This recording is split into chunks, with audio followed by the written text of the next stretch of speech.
இரட்சகரும் மீட்பெருமாகிய இயேசு கிறிஸ்துவின் நாமத்தினால் உங்கள் யாவரையும் நான் வாழ்த்தி வரவேற்கிறேன். இந்நாள் உங்கள் ஒவ்வொருவருக்கும் தேவ சமாதானமும் தேவ கிருபையும் தேவ சந்தோஷமும் நிறைந்த ஒரு நல்ல நாளாய் இருக்க வேண்டும் என்பதாக நான் வாழ்த்துகிறேன். கலாத்தியர் 3வது அதிகாரம் 8வது வசனம்.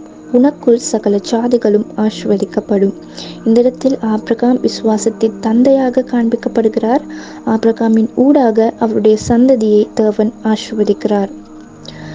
ஆபிரகாமினுடைய சந்ததியாகிய ஈசாக்கு, யாக்கோபு, இஸ்ரவேலர்கள், தாவீது, சாலமோன், எழும்பினதான ராஜாக்கள், எழும்பினதான தீர்க்கதரிசிகள், இவர்கள் ஒவ்வொருவரும் மற்ற ஜனங்களுக்கு ஆசீர்வாதமான ஒரு வாழ்க்கையை வாழ்ந்து காண்பித்தார்கள்.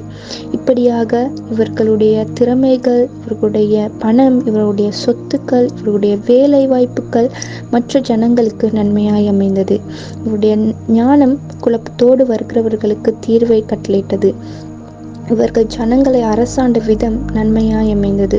தேவனுடைய வார்த்தையின் பால் ஜனங்களை வழிநடத்தினார்கள்.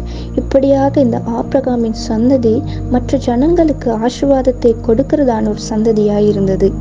இதை பார்க்கிலும் இயேசு கிறிஸ்துவானவர் இவ்வுலகத்தில் உள்ள சகல ஜாதிகளின் பாவங்களையும் மன்னித்து சுத்திகரிக்கும்படியாக வந்தார். யாரெல்லாம் இயேசு கிறிஸ்துவானவரை விசுவாசிக்கிறார்களோ அவர்கள் எல்லோரும் நீதிமான்களாக்கப்படுகிறார்கள்.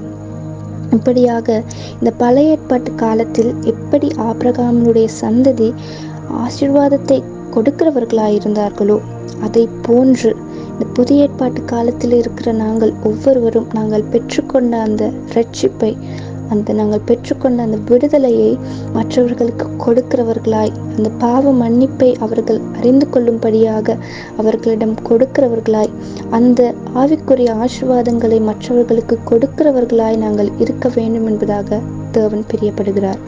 ஆகவே நாங்கள் ஒவ்வொருவரும் எங்களிடம் இருக்கிற திறமைகளை கொண்டு, எங்களிடம் இருக்கிற பணத்தை கொண்டு, எங்களிடம் இருக்கிறதான நன்மையான காரியங்களை கொண்டு மற்றவர்களை ஆசீர்வதிக்கிறவர்களாகவும் இந்த மேலான இரட்சிப்பை மற்றவர்களுக்கு காண்பித்து அந்த ஆசீர்வாதத்தையும் கடந்து போக பண்ணுகிறவர்களாய் இருக்கும்படியாக தேவன் அழைக்கிறார். ஆகவே உனக்குள் என் சகல ஜாதிகளும் ஆசீர்வதிக்கப்படும் என்ற வார்த்தையின்படி நாங்கள் ஒவ்வொருவரும் மற்ற ஜனங்களுக்கு ஆசீர்வாதத்தை கடந்து போக பண்ணுகிற ஒரு நல்ல நாளாய் இருக்க வேண்டும் என்பதாக உங்கள் யாவரையும் நான் வாழ்த்துகிறேன்.